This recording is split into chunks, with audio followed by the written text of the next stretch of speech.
തെലങ്കാനയിലെ അതിമനോഹരമായ നിഗൂഢതകൾ നിറഞ്ഞ ഒരു കോട്ടയിലേക്കാണ് നമ്മുടെ ഇന്നത്തെ യാത്ര. തെലങ്കാനയിലത്തെ കോട്ട എന്ന് പറയുമ്പോൾ പലരുടെയും മനസ്സിൽ ആദ്യം വരുന്നത് ഗോൽക്കൊണ്ട കോട്ടയായിരിക്കും. പക്ഷേ ആ കോട്ടയിലേക്കല്ല, ആ കോട്ടയെക്കാളും പഴക്കമുണ്ടെന്ന് കരുതപ്പെടുന്ന വേറൊരു കോട്ടയുണ്ട്. ഹൈദരാബാദിൽ നിന്ന് ഒരു 48 കിലോമീറ്റർ അകലെ ഭുവനഗിരി കോട്ട എന്നാണ് ആ കോട്ടയുടെ പേര്. ആ കോട്ടയിലേക്കാണ് നമ്മൾ ഇന്ന് പോകാൻ പോകുന്നത്. ഭുവനഗിരി കോട്ടയെ പറ്റി ഞാൻ കഴിഞ്ഞ 2 വ്ളോഗുകളിൽ ചെറുതായിട്ട് സൂചിപ്പിച്ചായിരുന്നു. കാരണം ഞാൻ ഈ കോട്ടയുടെ സൈഡിൽ കൂടെ ഉള്ള വഴിയിൽ കൂടെയാണ് യാദാദ്രി ക്ഷേത്രത്തിലേക്ക് അടക്കം പോയത്. ഇന്ന് നമ്മൾ ഭുവനഗിരി കോട്ടയെ വിശദമായിട്ട് കണ്ടറിയാൻ പോവുകയാണ്. ഞാൻ ഒറ്റയ്ക്ക് അങ്ങടേക്ക് ബൈക്കിലാണിന്ന് പോണത്.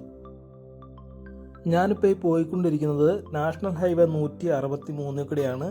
തെലങ്കാനയിൽ നിന്ന് ഛത്തീസ്ഗഡ് വരെ പോകുന്ന 474 കിലോമീറ്റർ ദൂരമുള്ള നാഷണൽ ഹൈവേ ആണിത്. ഈ നാഷണൽ ഹൈവേയുടെ 438 കിലോമീറ്ററും തെലങ്കാനയ്ക്കിടെയാണ് പോകുന്നത്. വെറും 36 കിലോമീറ്റർ മാത്രമാണ് ഛത്തീസ്ഗഡിൽ പോണത്. ഇത് ടോൾ റോഡാണ്. നമ്മളൊരു ടോൾ പ്ലാസയാണ് ഇപ്പോൾ ജസ്റ്റ് പാസ് ചെയ്ത് പോകുന്നത്. ഭുവനഗിരി കോട്ടയിലേക്ക് പോകാനായിട്ട് നമുക്ക് ഈസിലി ബസ്സുകൾ അവൈലബിൾ ആണ്. ഹൈദരാബാദിൽ നിന്നോ നാൽഗൊണ്ടേന്നോ ഹനുമക്കൊണ്ടേന്നോ ഉപ്പലിന്നോ ഒക്കെ നമുക്ക് ബസ്സുകൾ കിട്ടും. അതുകൂടാണ്ട് ഇതിന്റെ തൊട്ടടുത്തൊരു ഭോങ്കിർ റെയിൽവേ സ്റ്റേഷൻ ഉണ്ട്. ഈ ഭുവനഗിരി ഭോങ്കിർ എന്നും അറിയപ്പെടും. ലോക്കലി ഭോങ്കിർ എന്നാണ് ഈ സ്ഥലം അറിയപ്പെടുന്നത്. ഭുവനഗിരി ലോപിച്ച് ഭോങ്കിർ ആയതാണ് എന്നാണ് പറയപ്പെടുന്നത്. ബസ്സിന് വരികയാണെന്നുണ്ടെങ്കിൽ ഈ ഭുവനഗിരിയോട് ചേർന്നിട്ടുള്ള ഭോങ്കിർ ബസ് സ്റ്റാൻഡിലാണ് ബസ്സൊക്കെ നിർത്തുന്നത്. നമുക്ക് ബസ് സ്റ്റാൻഡിൽ നിന്നാൽ തന്നെ ഈ കോട്ടയുടെ ഒരു നല്ല വ്യൂ നമുക്ക് കിട്ടും. ഇനി ട്രെയിനാണ് പറഞ്ഞതെന്നുണ്ടെങ്കിൽ ഭോങ്കിർ റെയിൽവേ സ്റ്റേഷനിൽ നിന്ന് ഈ കോട്ടയുടെ അങ്ങടേക്ക് 1.3 കിലോമീറ്റർ ദൂരമുണ്ട്. നിങ്ങളീ കാണുന്നത് ഞാൻ നേരത്തെ യാദാദ്രിഗുഡയിലേക്ക് ബസ്സിൽ പോയപ്പോൾ ഭുവനഗിരി ബസ് സ്റ്റാൻഡിൽ നിന്ന് എടുത്ത ഭുവനഗിരി കോട്ടയുടെ വീഡിയോയാണ്. ഈ ബസ് സ്റ്റാൻഡിൽ നിന്നാൽ തന്നെ നല്ല വ്യൂ ആണ് നമുക്ക് കിട്ടുന്നത്. കേരളത്തിൽ നിന്ന് ഹൈദരാബാദിലേക്ക് വന്ന പലരും ശബരി എക്സ്പ്രസ്സിലായിരിക്കും വരണത്. ഈ ശബരി എക്സ്പ്രസ്സിൽ ഹൈദരാബാദിലേക്ക് വരണ വഴിക്ക് തന്നെ നമുക്ക് ഈ കോട്ടയുടെ ഒരു വിദൂര ദൃശ്യം നമുക്ക് കാണാൻ പറ്റും. ഗൂഗിൾ മാപ്പിൽ ഭുവനഗിരി ഫോർട്ട് എടുത്തു വെച്ചിട്ട് നമ്മൾ ശ്രദ്ധിച്ചിരുന്നു കഴിഞ്ഞാൽ നമുക്ക് ഈ കോട്ടയുടെ ഒരു നല്ല മനോഹരമായിട്ടുള്ള ഒരു വ്യൂ ട്രെയിനിൽ നിന്ന് തന്നെ കിട്ടും.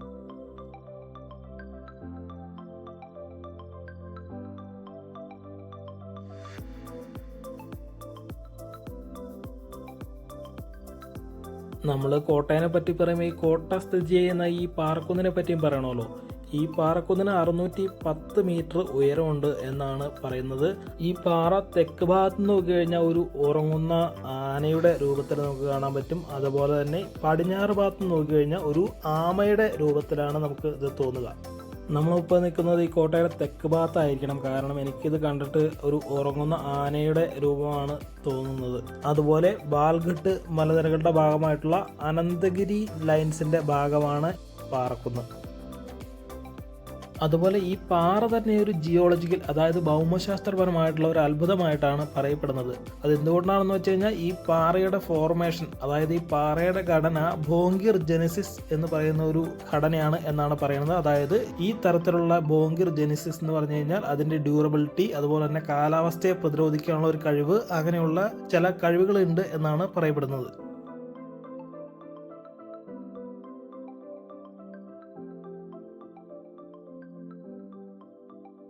അങ്ങനെ നമ്മൾ കോട്ടയുടെ എൻട്രൻസ് എത്തി. ഇതാണ് ഇതിന്റെ തെക്ക് പടിഞ്ഞാറൻ എൻട്രൻസ്. ഇവിടെ നമുക്ക് ടിക്കറ്റ് എടുത്തിട്ട് വേണം അകത്തേക്ക് പോകാൻ. ടിക്കറ്റിന് 10 രൂപയാണ്. പക്ഷേ ഒരേ ഒരു പ്രശ്നം ഉള്ളത് എന്താണെന്ന് വെച്ച് കഴിഞ്ഞാൽ ഇവിടെ ഒറ്റയ്ക്ക് വന്നു കഴിഞ്ഞാൽ കയറ്റി വിടില്ല. ഒരാൾ തന്നെയായിട്ട് കയറ്റി വിടില്ല. ഒന്നിലധികം പേര്, അതായത് 2 or 3 അല്ലെങ്കിൽ ഒരു ടീമായിട്ടൊക്കെ വന്നാലാണെങ്കിൽ കയറ്റി വിടുകയുള്ളൂ. അതിന് കാരണമായിട്ട് ഇവർ പറയണത് ഒരാൾ തന്നെ കയറി പോയി കഴിഞ്ഞാൽ ഇത് അപകടം പിടിച്ച സ്ഥലമാണ്.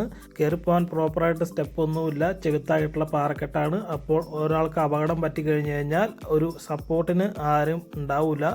ഒരു സപ്പോർട്ടിന് നിർബന്ധമായിട്ട് ഒരാൾ കൂടെ വേണം എന്ന് തന്നെയാണ് ഇവർ പറയണത്. അല്ലാതെ ഇവർ ടിക്കറ്റ് തരില്ല. ഇങ്ങനെ ഒരു കാര്യം ഇവിടെ ഒരു സ്ഥലത്ത് എഴുതി വെച്ചിട്ടില്ല. ഇവിടെ വന്നേക്കണ ആരുടെയെങ്കിലും റിവ്യൂകളിലും ഇങ്ങനെ ഒരു കാര്യം ഞാൻ കണ്ടിട്ടില്ല. പക്ഷേ ഇവിടെ ഇങ്ങനെയാണ് സംഭവം. ഒറ്റയ്ക്ക് വന്നു കഴിഞ്ഞാൽ ടിക്കറ്റ് കിട്ടൂല. ഇങ്ങനെയൊരു റെസ്ട്രിക്ഷൻ ഇവിടെ ഉള്ള കാര്യം അറിയാണ്ടാണ് ഞാൻ വന്നത്. അതുകൊണ്ട് തന്നെ എനിക്ക് അവർ ടിക്കറ്റ് തരും. പിന്നെ ഞാൻ അവിടെ വന്ന വേറെ ലോക്കൽസ് ആയിട്ടുള്ള 2 പേരുടെ കായും കാലും പിടിച്ചിട്ട് അവരുടെ ഉത്തരവാദിത്തത്തിലാണ് എന്നെ ഇങ്ങോട്ട് കയറ്റി വിട്ടത്. അവരാണ് ഈ പോണ 2 പേര്. നമ്മളങ്ങനെ ഭുവനഗിരി കുന്ന് കയറി തുടങ്ങി. ഈ കുന്ന് കയറി തുടങ്ങുമ്പോൾ തന്നെ നമ്മളെ അത്ഭുതപ്പെടുത്തുന്നത് ഈ പടവുകളാണ്. വാർത്തു വെച്ചേക്കണ പടവുകളോ അല്ലെങ്കിൽ കല്ലുകൊണ്ട് കെട്ടി ഉണ്ടാക്കിയ പടവുകളോ അല്ല, ഇത് കല്ലിൽ കാർവ് ചെയ്ത് ഉണ്ടാക്കി വെച്ചേക്കണ പടവുകളാണ്. ഇതിൽ പക്ഷെ അത്ഭുതപ്പെടാനൊന്നുമില്ല, കാരണം ഇത് ആധുനിക മെഷീനറി ഉപയോഗിച്ച് ഉണ്ടാക്കിയെടുത്തേക്കണ കൽപ്പടവുകളാണ് എന്നുള്ളതാണ് അതിൻ്റെ വാസ്തവം.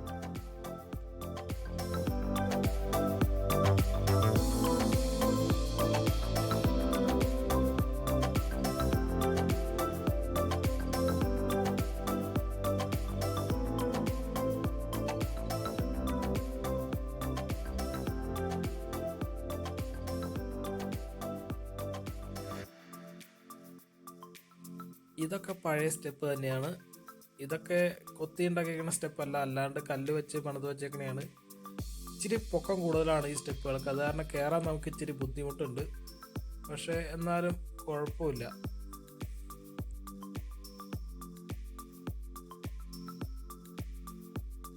ഒരു കാൽഭാഗം മല കയറി കഴിയുമ്പോൾ കാണുന്ന ഒരു നിർമ്മിതിയാണിത്.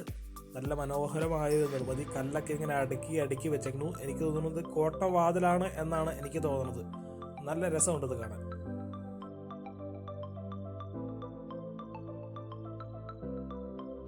നമ്മൾ ആ കോട്ടവാതിൽ കടന്ന് അകത്തേക്ക് പോവാണ്. നമ്മൾ അകത്തേക്ക് പോകുമ്പോൾ നമ്മൾ മേലേക്ക് നോക്കിക്കഴിഞ്ഞാൽ നമുക്ക് ഇതിൻ്റെ ഒരു ഘടന മനസ്സിലാവും. എത്ര പ്രിസൈസ് ആയിട്ടാണ് ഈ കല്ലൊക്കെ അടുക്കി വെച്ചേക്കണേന്ന്. അന്നത്തെ കാലത്തെ ടെക്നോളജിയാണ് ഇതൊക്കെ. ഈ കുന്നിന്റെ താഴ്ഭാഗത്താണ് ഭോങ്കർ ബസ് സ്റ്റാൻഡ്. ആ ബസ് സ്റ്റാൻഡിന്റെ കാഴ്ചയാണ് കാണുന്നത്. തൊട്ടപ്പുറത്തൊരു കോളേജ് നമുക്ക് കാണാൻ പറ്റും.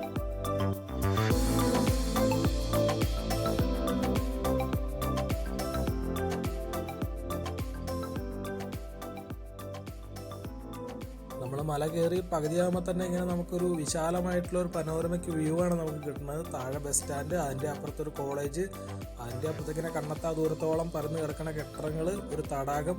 നല്ല കാഴ്ചയാണ് ഇതൊക്കെ.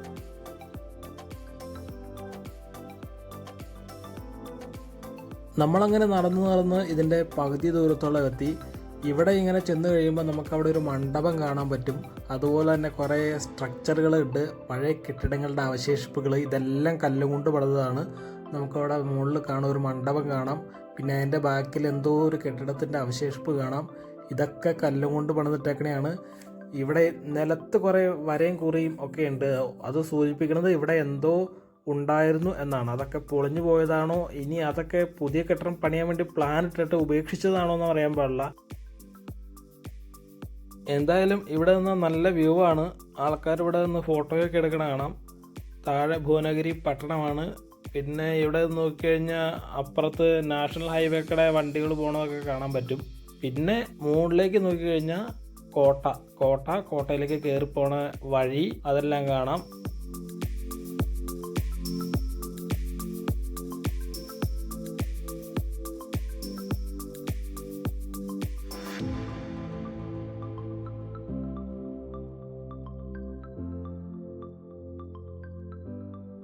ഈ കാണുന്ന വഴി കൂടെയാണ് നമ്മൾ മുകളിലേക്ക് കയറി പോകേണ്ടത്.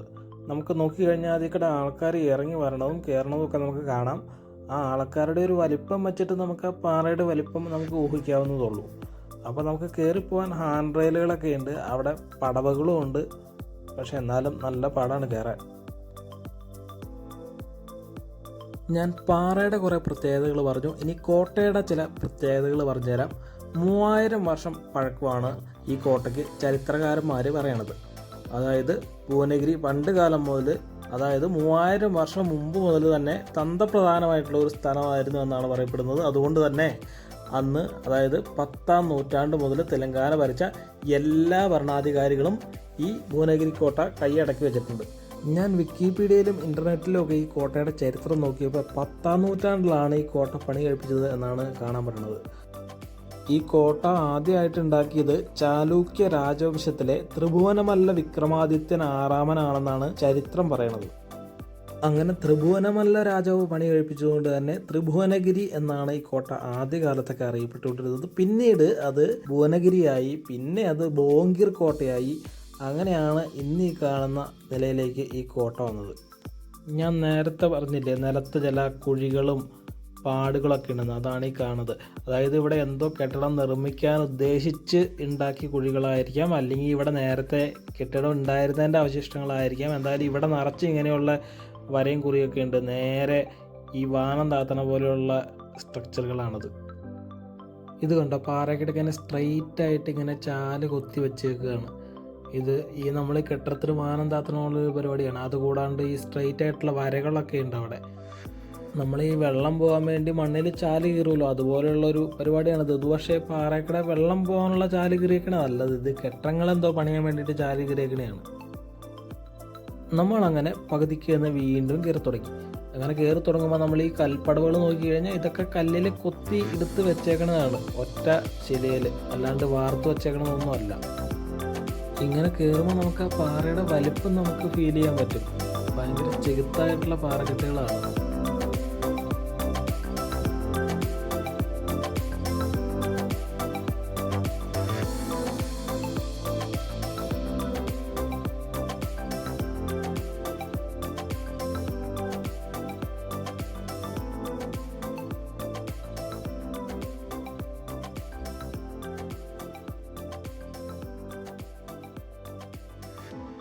നമ്മളങ്ങനെ ഇതിൻ്റെ ടോപ്പിലെത്തിക്കഴിഞ്ഞുള്ള വ്യൂ ആണിത് ഈ കാണുന്നത്. അസാധ്യ വ്യൂ ആണ്. ആ കാണുന്നത് ഭുവനഗിരി പട്ടണം, അതിൻ്റെ അപ്പുറത്തൊരു ലേക്ക്, പിന്നെ അപ്പുറത്ത് സൂര്യൻ അസ്തമിക്കാൻ പോകുന്നു, ഇപ്പുറത്ത് തകർന്നു കിടക്കുന്ന കോട്ട. ഭയങ്കര വ്യൂ ആണ് ഇതിൻ്റെ മുകളിൽ. നമ്മൾ ഈ കോട്ടയുടെ ചരിത്രം പറഞ്ഞുകൊണ്ടിരിക്കുകയായിരുന്നു. ആദ്യം പറഞ്ഞു ചാലൂക്യരാണ് ഈ കോട്ട പണിതത്. അപ്പോൾ ഈ കോട്ട അവർ തങ്ങളുടെ പ്രതിരോധ ആവശ്യങ്ങൾക്കാണ് ഉപയോഗിച്ചിരുന്നത്. അതുപോലെ തന്നെ അവർ ഈ കോട്ട അവരുടെ ഒരു അധികാരത്തിൻ്റെയും അവരുടെ ഒരു പവറിൻ്റെയൊക്കെ ഒരു പ്രതീകമായിട്ട് കണ്ടു എന്നാണ് ചരിത്രം പറയുന്നത്. അങ്ങനെ ഈ ചാലൂക്യ രാജവംശത്തിൻ്റെ ഈ പവറൊക്കെ പോയി കഴിഞ്ഞിട്ട് പിന്നെ ഈ കോട്ട പിടിച്ചടക്കിയത് കാകതീയ രാജാക്കന്മാരാണ്. കാകതീയ രാജാക്കന്മാർ 12-13 നൂറ്റാണ്ടുകളാണ് ഈ കോട്ട പിടിച്ചടക്കി ഭരിച്ചത് എന്നാണ് പറയപ്പെടുന്നത്. ഈ കാകതീയ രാജാക്കന്മാരാണ് ഈ കോട്ടയെ ഇന്ന് കാണുന്ന ഒരു തരത്തിലേക്ക് വികസിപ്പിച്ചത് എന്നും പറയപ്പെടുന്നു. ഈ കാകതീയരാണ് ഈ കോട്ട ഒന്നുകൂടെ വിശാലമായിട്ട് പണിതത്. അവരിതിന് മതിൽക്കെട്ടുകളൊക്കെ ഉണ്ടാക്കി കുറച്ചും കൂടെയും ടൈറ്റ് സെക്യൂരിറ്റി ഉള്ളൊരു കോട്ടയാക്കി മാറ്റിയത് കാകതീയരാണ് എന്നാണ് പറയപ്പെടുന്നത്. നമ്മളിങ്ങനെ ഈ കോട്ടയുടെ സൈഡിൽ നടക്കുമ്പോൾ അസാധ്യ വൈബാണ് നമുക്ക് കിട്ടുന്നത്. ഇവിടെ ഒരു കുളമൊക്കെ ഉണ്ട്. ഈ കോട്ട ഫങ്ഷനിലായിരുന്ന സമയത്ത് ഇവിടെ നിന്നൊക്കെ ആയിരിക്കാം വെള്ളം എടുത്തുകൊണ്ടിരുന്നത്. അതുപോലെ തന്നെ നമുക്ക് ഇവിടെ നിന്ന് നോക്കിക്കഴിഞ്ഞാൽ തൊട്ടപ്പുറത്തേക്കൂടെ ട്രെയിൻ പോണത് കാണാം ചെറുതായിട്ട്. വറങ്കലിൽ നിന്ന് സെക്കന്ദരാബാദിലേക്ക് പോണ റെയിൽവേ ലൈനാണിത്. ഏതോ ഒരു സൂപ്പർ ഫാസ്റ്റ് ട്രെയിനാണ് പോണത്. ഇവിടെ നിന്ന് അങ്ങനെ നോക്കുമ്പോൾ നല്ല രസമാണ്. അതിൻ്റെ സൗണ്ടൊക്കെ നമുക്കിവിടെ കേൾക്കാം, അതിൻ്റെ ഹോണടിയൊക്കെ. നമ്മൾ ഈ കോട്ടയുടെ ചരിത്രത്തിലേക്ക് മടങ്ങി വന്നു കഴിഞ്ഞാൽ ഈ കാകതീയർ പോയി കഴിഞ്ഞിട്ട് 14-ാം നൂറ്റാണ്ടിൽ ഈ കോട്ട ഡൽഹി സുൽത്താനേറ്റിൻ്റെ അണ്ടറിലായിരുന്നു. ഡൽഹി സുൽത്താനേറ്റ് ഈ കോട്ട പിടിച്ചെടുക്കുമായിരുന്നു എന്നാണ് പറയപ്പെടുന്നത്. അലാവുദ്ദീൻ ബഹമാൻ എന്ന ഒരു രാജാവാണ് ഈ കോട്ട പിടിച്ചടക്കിയതെന്നും അവരും ഒരു നിർണായകമായിട്ടുള്ള അവരുടെ ഒരു ഔട്ട് പോസ്റ്റായിട്ട് ഈ കോട്ട നിലനിർത്തി എന്നുമാണ് ചരിത്രം പറയുന്നത്. ഇതൊക്കെ കഴിഞ്ഞിട്ട് 17-ാം നൂറ്റാണ്ടിലാണ് മുഗൾ സാമ്രാജ്യം ഇവിടേക്ക് വരുന്നത്. ഈ മുഗൾ സാമ്രാജ്യം ഇവിടെ ഒരു ഗോൽക്കൊണ്ട സുൽത്താനേറ്റ് സ്ഥാപിച്ചിട്ട് അതിൻ്റെ അണ്ടറിലാക്കി ഈ കോട്ട വയ്ക്കുകയാണ് ചെയ്തത്. ഇതിനൊക്കെ ശേഷമാണ് ഈ കോട്ട ഹൈദരാബാദിലത്തെ നൈസാമുമാരുടെ അണ്ടറിലേക്ക് വന്നത്. ഈ നൈസാമുമാരാണ് ഈ ഇന്ത്യക്ക് സ്വാതന്ത്ര്യം കിട്ടുന്ന സമയം വരെ ഈ കോട്ടയും ഈ ഹൈദരാബാദും ഒക്കെ ഭരിച്ചുകൊണ്ടിരുന്നത്. അപ്പോൾ അവരുടെ ഒരു നിർണായകമായ ഒരു പോയിൻ്റായിരുന്നു ഈ കോട്ട എന്നാണ് പറയപ്പെടുന്നത്. എന്തായാലും അവരാണ് ഈ കോട്ട അവസാനമായിട്ട് കൈയടക്കിയത്. അവർ പോയതിന് പിന്നാലെയാണ് ഈ കോട്ട ഇങ്ങനെ ഇപ്പോൾ ഈ പൊട്ടിപ്പൊളിഞ്ഞ അനാഥ പ്രേതം പോലെ ഇങ്ങനെ കിടക്കുന്നത്.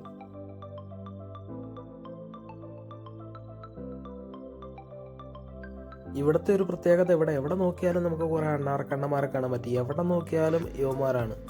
നമ്മൾ ഇതിൻ്റെ മുകളിൽ കയറിയാലും ഈ പൊളിഞ്ഞു കിടക്കണ ഈ കെട്ടങ്ങളിലേക്ക് നോക്കിയാലും മരങ്ങളിലേക്ക് നോക്കിയാലും എല്ലാം അണ്ണാർക്കണ്ണന്മാരുടെ ഒരു കളിയാണ്. ഇത് മൊത്തം കരിങ്കല്ലിൻ്റെ കളിയാണ്. അതാണ് ഇത്രയും കാലമായിട്ട് ഇതിങ്ങനെ നിലനിൽക്കുന്നത്. കരിങ്കല്ലിന് പകരം ചുടുകട്ടിയോ അല്ലെങ്കിൽ വേറെ എന്തെങ്കിലും മെറ്റീരിയലോ ആയിരുന്നെങ്കിൽ ഇത് ഇത്രയും കാലമൊന്നും നിൽക്കില്ല. പണ്ടേ പൊളിഞ്ഞെടുത്ത്.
ഇത് കോട്ടയുടെ റൂഫ് ടോപ്പിലേക്ക് പോകാനുള്ള ഒരു വഴിയാണ്. നമുക്ക് ഇതുവഴി കല്ലിൻ്റെ സ്റ്റെപ്പുകളുണ്ട്, അത് കയറി മുകളിലേക്ക് പോകാം. അപ്പോൾ ഇതിൻ്റെ ഇവിടെ എഴുതി വെച്ചേക്കണമല്ലോ, നമ്മുടെ ആൾക്കാരുടെ കലാപരിപാടികളാണ് ഇത്. ഈ മുകളിൽ എത്തണ വരെ ഇതിൻ്റെ സൈഡിൽ എല്ലായിടത്തും ഉണ്ട്.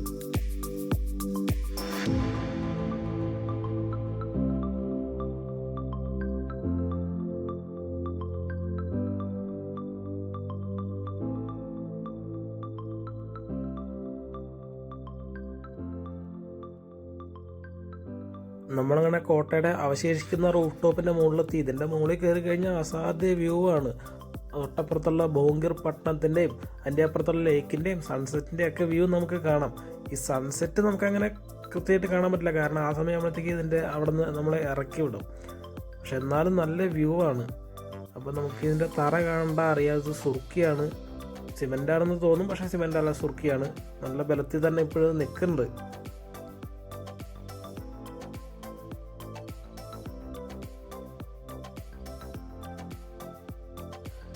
ഇതിൻ്റെ മുകളിൽ കയറി നിന്നാൽ നമുക്ക് കിട്ടുന്ന 360 ഡിഗ്രി വ്യൂ ആണ് ഇവിടുത്തെ ഒരു മെയിൻ അട്രാക്ഷൻ. എനിക്ക് തോന്നുന്നില്ല നമ്മുടെ ഗോൽക്കൊണ്ട ഫോർട്ടിലൊന്ന് പോയി കഴിഞ്ഞാൽ ഇത്രയും നല്ലൊരു വ്യൂ കിട്ടുമെന്ന്. ഇതിൻ്റെ മുകളിൽ നിന്ന് കഴിഞ്ഞാൽ നമുക്കിതിൻ്റെ ചുറ്റുമുള്ള എല്ലാ സ്ഥലങ്ങളും നമുക്ക് കാണാൻ പറ്റും.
ഇതാ കോട്ടയുടെ ഏറ്റവും അടിഭാഗത്തുള്ള ഗ്രൗണ്ട് ഫ്ലോറാണ്.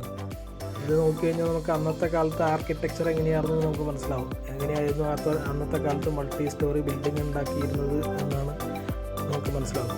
അതായത് ഇപ്പോൾ ഞാൻ നിൽക്കുന്നതിൻ്റെ മുകളിൽ നമുക്കൊരു തറയായിരുന്നു, അതിൻ്റെ മുകളിൽ ആണൊരു കെട്ടിടം. ആ കെട്ടിടത്തിൻ്റെ മുകളിലാണ് നമ്മൾ ആദ്യം പോയത്.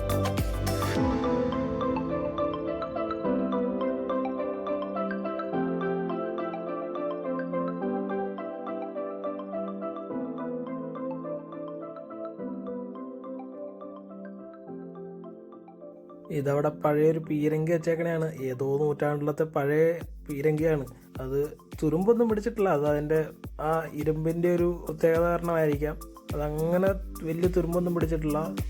ഇതിൻ്റെ മുകളിലൊക്കെ ഇരുന്ന ആൾക്കാർ ഫോട്ടോകളൊക്കെ ഉണ്ട്.